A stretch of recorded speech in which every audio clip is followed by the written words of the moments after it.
नमस्कार साथियों, सुप्रभात। बहुत बहुत स्वागत है मध्य प्रदेश शिक्षक भर्ती वर्ग 1 और वर्ग 2 के मेरे सभी प्यारे साथियों का। दोस्तों, जैसा कि आप सभी को जानकारी होगी कि प्रदेश में शिक्षक भर्ती पात्रता परीक्षा 2018 में जिन अभ्यर्थियों की मेरिट लिस्ट में नाम आए हुए थे, ऐसे लगभग 50% अभ्यर्थी नियुक्ति ले चुके हैं। और हो सकता है कि वो भी आपके समान ही हैं और 2 से 3 उनके मानदेय भी प्राप्त हो चुके हैं उनको अभी तक, या इससे ज़्यादा भी हो सकते। काफ़ी लोगों को साल भर हो चुका है, क्योंकि 2021 की जुलाई से नियुक्ति के जो आदेश थे या नियुक्ति प्रमाण पत्र थे वो चालू हो चुके थे। अब हमें यही लग रहा है कि हम इतने पीछे क्यों हैं, जबकि अच्छे नंबर हैं। नंबर उनके बावजूद भी मेरिट में नहीं आ पाए, या हम वेटिंग में हैं तो हमारी नियुक्ति होगी या नहीं होगी, क्योंकि ये डर हमेशा हमें सताए रह रहा है और आगे भी हम नहीं बढ़ पा रहे हैं। हमारा जो दिल और दिमाग अभी यही कह रहा है कि हमें नियुक्ति आदेश मिलेगा, नियुक्ति मिलेगी, पर कब मिलेगी। इस चक्कर में हम आगे का कोई भी काम नहीं कर पा रहे हैं, उस काम को पेंडिंग में रखा हुआ है।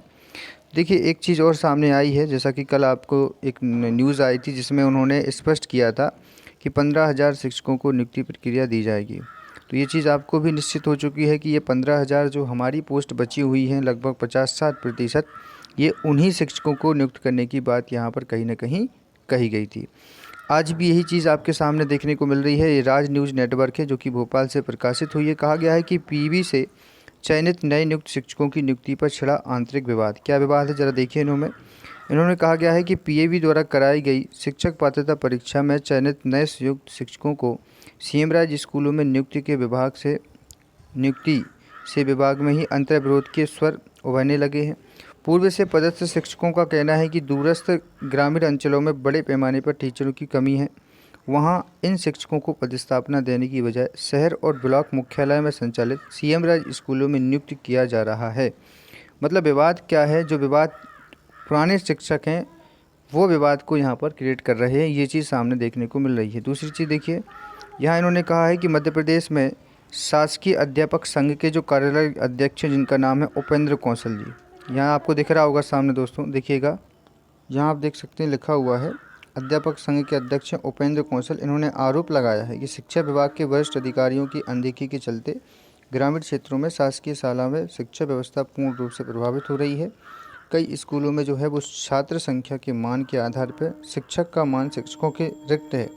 ग्रामीण क्षेत्रों में भी अतिथि शिक्षक भी नहीं मिल पा रहे हैं। उन्होंने आरोप लगाया है कि अधिकारियों का पूर्ण ध्यान सीएम राज्य स्कूलों की तरफ है। अन्य शासकीय शालाओं को विभाग ने अपने हाल पर छोड़ दिया है।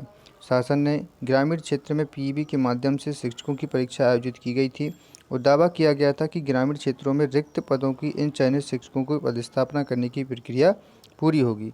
इसी बीच विभाग ने कुछ अधिकारियों ने सीएम राज्य स्कूलों में इन चयनित नए शिक्षकों को पदस्थापित करने की योजना तैयार कर ली है।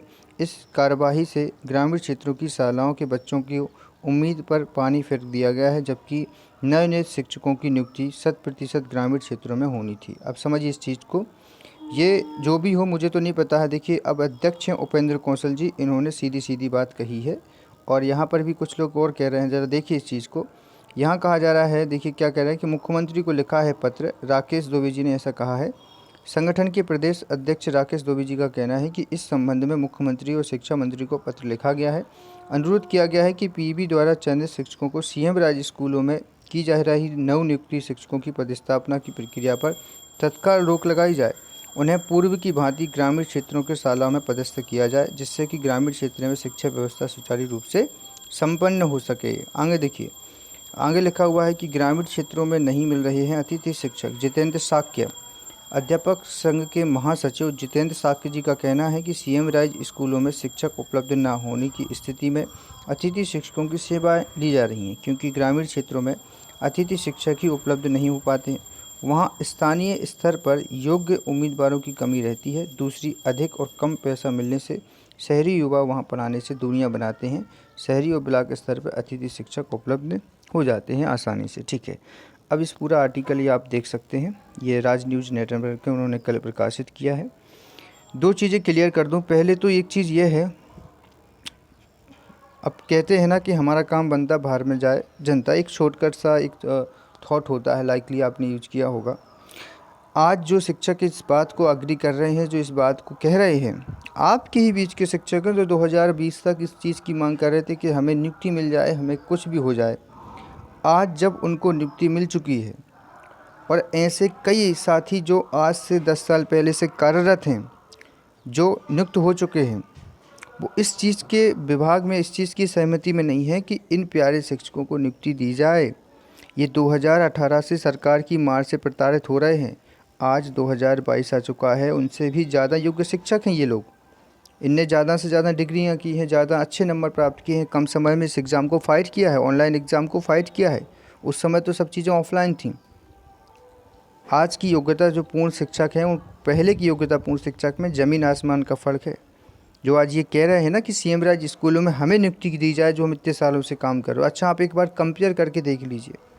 मैं इस चीज़ के डिसएग्री नहीं हूँ, पर आप इस चीज़ को विवाद में उठा रहे हो, खत लिख रहे हो। आप इस चीज़ का खत क्यों नहीं लिख सकते कि 2018 की शिक्षक भर्ती को पूर्ण क्यों नहीं कर रहे हो? 4 साल हो गए हैं। आज प्रदेश अध्यक्ष और अध्यक्ष ये बात कर रहे हैं कि आप मुझे इनको ग्रामीण क्षेत्रों में भेज दिया जाए, सीएम राज स्कूलों में हमें नियुक्ति दी जाए जो हम पिछले कई सालों से काम कर रहे हो। आप सैलरी मिल रही है, आपको पेमेंट मिल रही है, आपको मानदेय मिल रहा है, आपने भी शिक्षक भर्ती को क्वालिफाइड किया होगा। तो कहीं ना कहीं इस चीज़ को प्रदेश में यही है कि सरकार हमारे बीच की मज़े लेती है, हमें अतिथि शिक्षकों को। और आप तो अब इस चीज़ को आपको समझना है कि प्रदेश के जो शिक्षक हैं, मतलब उनको इस चीज़ की कमी है कि प्रदेश में व्यवस्था कहाँ मिले, हमें सुविधा कहाँ हो। हम अपनी सुविधा और पेमेंट तो सैलरी की बेस पे ही बात कर रहे हैं, और इस चीज़ की चिंता नहीं है कि प्रदेश की सरकार किस तरीके से प्रदेश के शिक्षकों को या शिक्षकों के साथ ही नाइंसाफ़ी कर रही है। यही तो चीज़ है, नाम लिखा है, संगठन बनाया गया है। तो यही हमारे प्रदेश की सबसे बड़ी दुर्बलता है। कहते हैं ना कि आपको गिराने में और दूसरों को उठाने में। जो नए नियुक्त शिक्षक संघ हैं या जो शिक्षक हैं बेचारे, इनको पिछले 4 सालों से इसी चीज़ से प्रताड़ित किया जा रहा है। प्रदेश में बेरोज़गारी का कोई, आप देख सकते हैं आंकड़ा कहाँ से कहाँ पहुँच रहा है। 2011-12 के बाद 2020-22 में 10 साल में भर्ती हो रही है। तो ये चीज़ है कि आपस में यहाँ पर क्या होता है, डिस्कनेक्टिविटी हो रही है ना। इस चीज़ पे कभी विचार किया जाता है पूरे प्रदेश के शिक्षकों द्वारा कि हम आगामी भर्ती कब करवाएं। हमारे जो साथी रह चुके हैं, उन्होंने बीएड डीएड किया है, लाखों रुपए खर्च कराए हैं, उनके साथ क्यों ना क्यों दोबारा से भर्ती कराया जाए, वो भी हमारे साथ पढ़ाएं। जहाँ अतिथि व्यवस्था में 5,000 रुपये दे के शिक्षकों को रखा जा रहा है, वहाँ क्यों ना क्यों 30,000 रुपये दिया जाए उनकी योग्यता के अनुकूल। तो यही चीज़ है। बाकी इसका प्रभाव आपकी नियुक्ति पर सीएम राज स्कूलों का कोई प्रभाव नहीं पड़ेगा, लेकिन इससे एक विचारधारा हमें प्राप्त होती है। इससे हमें एक इनके जो भाव हैं, जो हमारे शिक्षक जो नियुक्त हैं वर्तमान में, इनका भाव हमारे नए नियुक्त शिक्षकों के प्रति क्या है। आज की जो शिक्षा है, जो पहले से पढ़ा रहे हैं, इनका हमारे जो हम नए नियुक्त शिक्षक जा रहे हैं, इनके प्रति क्या स्वभाव है, क्या इनकी प्रति है। तो कहीं ना कहीं इसका एक स्वरूप हमारे सामने देखने को मिलता है। तो ऐसा किसी भी तरीके से एक शिक्षक के लिए, योग्य शिक्षक के लिए, मुझे कहीं ना कहीं बिल्कुल भी कह सकते हैं कि सुविधापूर्ण नहीं है। जहाँ कहीं ना कहीं हमें इस बात पर विचार और आगामी करना चाहिए कि वर्ग 3 में क्या हो सकता है, क्या आगामी शिक्षक भर्ती में हो सकता है। तो इन सब ये मुद्दे हैं प्रदेश के समस्त लोगों के साथ में। आपको मानदेय मिल रहा है, आप अपना सेवाएं दे रहे हैं, उसी चीज़ को सुविधा में रख के दूसरे का भी सोचिए। जो सामने आने वाले शिक्षक हैं, उनकी नियुक्ति की चर्चा करिए, उनको नियुक्ति कराने की बात करिए, ना कि आप अपनी सुविधा को देखते हुए सीएम राज स्कूलों के लिए अपील करिए। कहीं भी होकर उनकी नियुक्ति तो हो रही है, सरकार के पास कोई ना कोई बहाना तो है नियुक्ति देने का। यही चीज़ है। फिलहाल इस वीडियो में इतना ही दोस्तों। जय हिंद, वंदे मातरम।